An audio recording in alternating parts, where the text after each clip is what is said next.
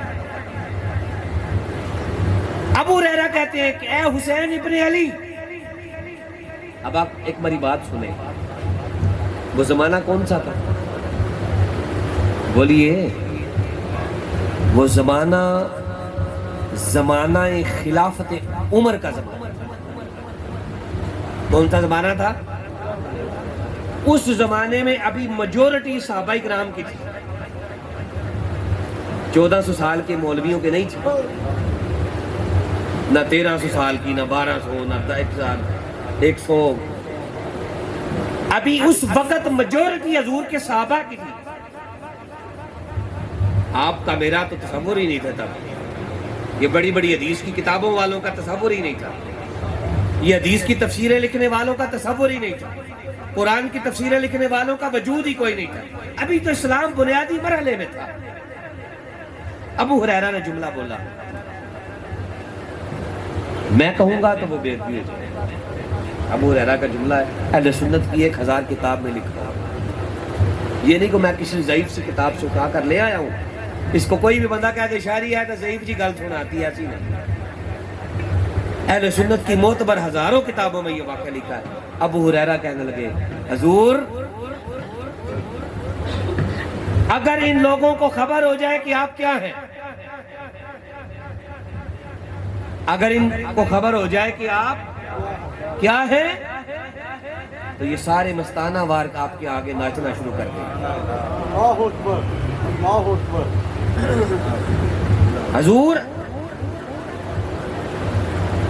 حضور اگر ان کو سمجھ آ جائے کہ آپ کیا ہیں، ابھی کیا ہیں؟ ابو ہریرہ بوڑھے صحابی ہیں، حسین ابن علی جوان ہے، تو یہ بات سمجھیں، کھرا نکالیں، کھوج کریں، ایک جگہ پہ کھڑے نہ ہو جائیں، کھڑے پانی میں بدبو پیدا ہو جاتی ہے۔ حرکت دیں، آگے بڑھے، کھوج اور کھرا نکالے حسین ابن علی کا۔ اور کھرا حضرت جناب ابو ہریرہ دے گئے، کہا کہ حضور اگر یہ لوگ آپ کو جان لیں، یہ سارے مل کر آپ کی جوتیوں کو صاف کرنا شروع کر دیں، یہ سارے آپ کو جان لیں، آپ کے آگے بجت کرنا شروع کر دیں۔ اگر یہ سارے آپ کو جان لیں، آپ کے دیوانے ہو جائیں، آپ کے مستانے ہو جائیں۔ تو احباب عزیز الاحترام، حسین ابن علی خدا کے رازوں میں سے ایک راز ہے، ان کے دامن سے جڑ جائیں، مولوی والا نہیں جڑنا۔ یہی تو وجہ ہے کہ ہماری زبانوں میں وہ تاثیر نہیں، ہمارے جذبوں میں وہ قوت نہیں، ہماری دعاؤں میں وہ جاذبیت نہیں۔ وجہ کیا ہے؟ کہ ہماری محبت کنڈی سے اوپر اوپر ہے۔ حسین کی محبت، اہل بیت پاک کی، اس خاندان رسالت کی محبت، جس گھر کے بعد حضور اکرم نے اشارہ کیا، حضور نے فرمایا یہ جو گھر ہے، حضور نے اشارہ کیا حضرت جناب سیدہ کے گھر کی طرف، اشارہ کر کے فرمایا یہ جو گھر ہے، یہ گھر کائنات کے لیے نجات دہندہ، یہ گھر کائنات کے لیے نجات دہندہ، نجات دہندہ سادے لفظوں میں نجات دینے والا۔ اب کوئی یہ کہہ دے گا شاہ جی یہ حدیث تو ضعیف ہے، یہ حدیث تو سیاہ ستہ کے علاوہ کسی اور کتاب میں ہے، سیاہ ستہ میں بھی یہ حدیث ہے، مثل اہل بیتی کسفینۃ نوح، میری اہل بیت کی مثال سفینہ نوح کی طرح ہے، جو اس میں سوار ہوا وہ نجات پا گیا، ومن تعلق بہا فاز، جس نے ان کے ساتھ رشتہ قائم کر لیا، تعلق جوڑ لیا، وہ فاز فلاح، فوز و فلاح پا گیا، ومن تخلف عنہا غرقا، جو ان سے ہٹ گیا، رستہ منہ موڑ لیا، پھر اس کو کائنات کا کوئی طوفان بچا سکتا نہیں۔ احباب عزیز الاحترام، مولویوں کی محبت سے اوپر اوپر دنیا داروں جیسی محبت نہ کریں اس گھر کے ساتھ. یہ آپ کو نصیحت کر رہا ہوں, وصیت کر رہا ہوں, تبلیغ کر رہا ہوں. اس گھرانے کی محبت ویسے کریں جیسے حضرت فرید الدین گنج شکر نے کی, ویسے اس خاندان کی محبت اپنائیں جیسے حضرت گنج بخش فیض عالم نے کی, ویسے اس خاندان سے محبت کریں جیسے حضرت پیر بہر علی شاہ نے کی, ویسی محبت اپنائیں جیسی حضرت سلطان العارفین نے کی ہے. جو اس طرح محبت کر جائیں گے وہ سلطان ہو جاتے ہیں. وگرنہ یہ جو مولویوں والی محبت ہے نا, مولویوں کی طرح کی جو الگ سے اوپر ہو, 4 بندے علی کا نام سے ان کا نعرہ مار لگے تو علی دے فضائل شروع, ادھروں 4 بندے ہوں تو ادھر دی شروع, جدھر دی جیسا مجمع ہے ویسا روح. یہ الگ سے اوپر ہے, حلق سے نیچے اتار کر دل میں جگہ دے, دل اپنا غلامی اہل بیت کا شہدا کر دے. اس دل کو دروازہ بطول پر لے جا کر اس دل کو دروازے کا طواف کروائیں. اس دل کو لے جائیں دروازے بطول پر. کاش میرا جملہ آپ سمجھ جائیں. رات جب سونے لگے تو اس دل کو لے جائیں دروازہ بطول پر. یوں سمجھے کہ ایک بطول کا گھر ہے, دل کو پکڑ کر کانوں سے اس کا طواف کروائیں کہ تو اس دروازے کو چھوڑ کر کہیں اور کیوں جاتا ہے. تجھے نہیں پتا کہ تیرا دھڑکنا بھی اسی گھر کی بدولت ہے, تیری بقا بھی اس گھر کی بدولت ہے. کائنات عالم میں ایسا کوئی گھر نہیں. اور یہ میں نہیں کہہ رہا, یہ رسول اللہ کا فتویٰ ہے. حضور فرماتے ہیں خدا نے قبیلے بنائے, سب سے بہتر قبیلہ میرا تھا. سب سے بہتر قبیلے بنا کر سب سے بہتر قبیلہ میرا بنایا. پھر قبیلے میں بھی شاخیں ہوتی ہیں, اچھی شاخ میری بنائی. پھر شاخوں کے مراد چاچے بابے تائے یہ شاخیں ہوتی ہیں نا ایک باپ کی. فرمایا سب سے بہترین گھر پھر میرا بنایا. اور حضور فرماتے ہیں, سنیے, حضور فرماتے ہیں کہ تم میں سے اس کا تعلق اللہ کے ساتھ اچھا ہوگا جس کا تعلق میری اہل بیت سے اچھا ہوگا. یہ رسول پاک کا فتویٰ ہے. تو احباب ذی احترام, وہ غلامی اپنائیں جو غلامی ہمیں کامیاب کر دے. وہ نہیں کہ جو 10 محرم آیا ایک شبیل لگائی اللہ تیری یاری, ہر لمحے ہر دن یاد کریں. یہ فقیروں والی محبت ہے. کوئی لمحہ ان کی محبت سے خالی نہ ہو. یہ صوفیاء کی محبت ہے. اور دل جھکا رہے ان کے آستانوں پر, یہ صوفیاء کی محبت ہے. دل ان کے نام پہ دھڑکے, یہ صوفیاء کی محبت ہے. باقی اگر کسی کو یہ محبت نہیں ملی وہ پھر کنڈیشن اوپر ہے, وہ اپنا ذمہ دار خود ہے. ہم ایک دیکھ پکار کر کہیں گے کہ کم بن گیا ہے, ایسی بات نہیں. پھر ویسے وہی ہے, جیسا ہم کریں گے ویسا وہ بھی دے دیں گے. ویسا اگر آپ طالب مولا ہیں, طالب حق ہے, طالب اسرار الہیہ ہیں, خدا کے راز پانا چاہتے ہیں تو پھر راز والوں کی طرف آئیں, پھر راز کھولیں گے. بجز اس گھرانے کے کائنات میں کسی پر راز آشکار نہیں ہوئے. یہ بھی میں نے ابتدا میں حدیث پڑھ کر سنائی تھی. آج ہم نے کسی مولوی کا کوئی فتویٰ نہیں پڑھا, آج ساری حدیثیں پڑھی ہیں. خدا ہمیں ان کی محبت سے آشنا کر دے, خدا ہمیں ان کی زوات سے آشنا کر دے. ابھی ہمیں بڑی ضرورت ہے لوگوں کو تعارف کروانے کی. جب تعارف ہو گیا آپ کو اہل بیت محمد کا, اس گھرانے کا جب تعارف ہو گیا, اگلے کام آپ خود کرتے جائیں گے انشاءاللہ. تو خدا ہمیں اس گھر کا وفادار کر دے. خدا اس گھرانے سے کبھی ہمیں الگ نہ کرے.